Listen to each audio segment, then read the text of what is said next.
Toby tripped, sprawling on the damp earth. A glint caught his eye. Half buried beneath a tangle of roots lay a glass sphere, swirling with silver mist. He picked it up, cold seeping into his fingers. As he brushed off the dirt, the mist pulsed, tendrils reaching for him. Panic jolted Toby. He threw the sphere away, but it was too late. The silver mist had engulfed him, searing his skin with icy fire. He screamed, a raw, primal sound that echoed through the forest. Then silence. Toby lay gasping, the sphere beside him, its mist subdued but glowing faintly. He stumbled to his feet, head throbbing. The woods, once familiar, seemed distorted. The trees twisted into grotesque shapes. A low growl sent shivers down his spine. Something was hunting him. His heart pounded against his ribs, a frantic rhythm to the growing darkness. He ran, blindly, desperately, the sphere's cold weight a terrifying reminder of the nightmare unfolding around him. The forest floor seemed to buckle beneath him, the air thick with an unnatural chill. He was lost, trapped in a world, warped and twisted, and something sinister stalked his every move. Bursting from the woods, Toby found himself on the edge of his town. But it wasn't the town he knew. Buildings stood skeletal against a blood-red sky, streets littered with debris. Cars lay overturned, rusted husks in the eerie silence. The air hung heavy, thick with the metallic scent of fear. A guttural growl ripped through the stillness. Two grotesque creatures, all teeth and claws, emerged from an alleyway, their eyes glowing with malevolent hunger. Toby backed away, his breath catching in his throat. He had to get out, find somewhere to hide. He spotted a boarded-up diner, its neon sign flickering faintly. Sprinting towards it, he fumbled with the door, his pulse a frantic drumbeat against his ribs. The creatures were getting closer, their growls echoing in the desolate street. With a final shove, he burst inside, slamming the door shut. The diner was dark, the air thick with the smell of decay. Toby groped for his phone, its screen a beacon in the gloom. No signal. He was alone. He knew he couldn't stay here long. The creatures were strong, relentless. He had to find a way out, a way to fight back. As his eyes adjusted to the darkness, he noticed a faint glow coming from behind the counter. Pushing aside debris, he found a trapdoor leading to a cellar. Hope flickered within him. Maybe, just maybe, he could find a way out down there. Heaving open the trapdoor, he scrambled into the darkness. The air was stale, heavy with the smell of damp earth. He could hear the creatures above, their frustrated growls echoing through the floorboards. He had bought himself some time, but he knew it wouldn't be long before they found a way in. The cellar led to a network of tunnels, remnants of the town's past. Toby navigated the darkness, the sphere's faint glow his only guide. He stumbled upon a hidden passage, concealed behind a crumbling wall. It was a risk, but every other path seemed to lead back to the terrors above. The passage opened into a clearing, a small cabin nestled amongst the trees. Exhaustion warred with caution. He needed to rest, to think. Taking a deep breath, he approached the cabin, the floorboards creaking ominously beneath his feet. Inside, dusty books lined the shelves, and a fireplace held the remnants of a long-dead fire. On a table lay a leather-bound journal, its pages filled with frantic scribblings and strange diagrams. Toby traced the words, his blood running cold. The journal spoke of a forgotten power, of a world on the brink of destruction, and of a chosen one destined to fight. Hours later, rested but no less afraid, Toby knew he couldn't hide forever. The journal spoke of a way back, a path through the heart of this nightmare. He had to try. He owed it to himself, to his town, to the memory of the world he knew. He found the entrance hidden beneath the cabin, a narrow tunnel descending into darkness. Armed with newfound knowledge and a sliver of hope, he stepped inside. The air grew colder, the silence broken only by the sound of his own breathing. The tunnel was a gauntlet of terror. Razor-sharp blades swung from the ceiling, and pressure plates triggered darts that whizzed past his head. He dodged and weaved, his heart pounding in his chest. The journal had warned him, but nothing could have prepared him for the reality of this deadly labyrinth. Emerging from the tunnel, Toby found himself in a vast chamber, its walls carved with intricate runes. In the center, a swirling vortex of energy pulsed menacingly, and before it stood a figure cloaked in shadows, its eyes burning with malevolent power. The figure spoke, its voice a chilling rasp that echoed through the chamber. It spoke of chaos and destruction, of a world ripe for the taking. It spoke of Toby's power, the power he had yet to understand, the power it craved. Fear threatened to cripple him, but Toby fought it back. He had come too far, faced too much to surrender now. He thought of his town, of the journal's warnings, of the responsibility that had been thrust upon him. He had to fight for himself, for everyone. As the shadowy figure lunged, Toby instinctively raised the sphere. It pulsed with light, a blinding white that filled the chamber. He felt a surge of power coursing through him, raw and exhilarating. The runes on the walls flared, their light reflecting in the sphere, amplifying its energy. He didn't know how, but he knew what to do. Drawing on the power surging within him, he focused his will, channeling the light into a blinding beam. It struck the shadowy figure, forcing a deafening roar of pain and rage. The chamber pulsed, the air crackling with energy. The vortex of darkness raged, but Toby held his ground. He was no longer the scared boy who had stumbled upon the sphere. He was the light against the encroaching darkness, the shield against the storm.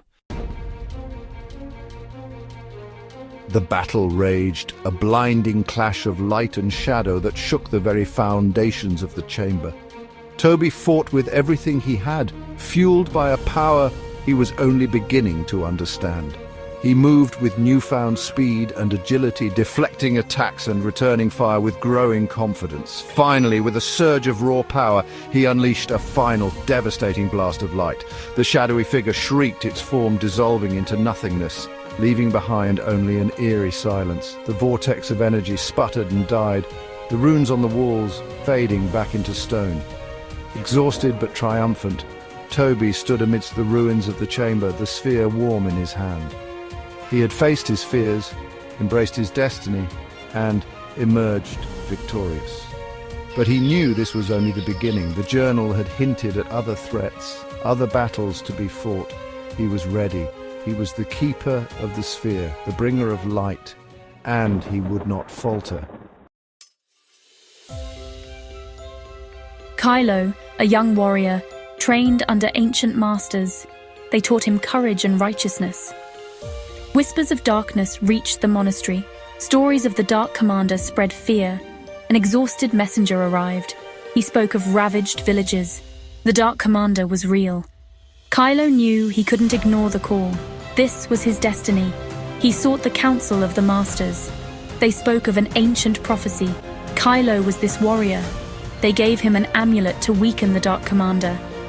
Kylo descended from the mountain. He ventured into a world cloaked in fear. His resolve was strong. He would be the light against the darkness. Kylo followed the trail of the Dark Commander's destruction, each broken village and withered field stealing his resolve. The journey led him to the Shadow Mountains, a jagged range that clawed at the sky. Locals spoke of an ancient fortress nestled within, a place of dark power. He ventured into the dark heart of the mountains, the air growing heavy with a palpable malice. The fortress loomed before him, a monstrous edifice of black stone pulsating with an evil energy. This was the lair of the Dark Commander, a place where shadows danced and hope perished. He entered the fortress, his hand gripping the comforting warmth of the amulet. The air inside crackled with energy, the stench of decay thick and suffocating. He fought his way through shadowy creatures, manifestations of the Dark Commander's power, each victory pushing him closer to the heart of the fortress. Kylo finally reached a vast chamber, the floor slick with an oily substance and the air thick with anticipation. There in the center stood a figure cloaked in darkness, the Dark Commander. His eyes burning like embers locked onto Kylo, a chilling smile spreading across his face. The final battle was about to begin. The Dark Commander, a swirling vortex of shadows and malice, attacked with terrifying speed. Kylo, relying on his training, deflected each attack, the clash of light and darkness echoing through the chamber. But the Dark Commander was relentless, his power seemingly endless. As the fight raged, whispers wormed their way into Kylo's mind. They spoke of the futility of his quest, of the overwhelming power of the darkness. Doubt, insidious and cold, began to take root in his heart. His resolve wavered, his attacks losing their precision. The Dark Commander, sensing Kylo's internal struggle, pressed his advantage. He unleashed a wave of pure darkness, a crushing force that sent Kylo reeling. Kylo, battered and bruised, fell to one knee. Despair threatened to consume him, the whispers growing louder, feeding his fear. But then, he remembered the ravaged villages, the fear in the eyes of the people he had sworn to protect. He looked down at the amulet, its soft light a beacon in the encroaching darkness. He realized his mistake. He had been fighting the darkness on its own terms, meeting rage with rage. He needed to find balance, to harness the light within. Kylo took a deep breath, closing his eyes as he focused his will. He remembered the teachings of the Masters, their lessons on harnessing the light, on finding inner peace.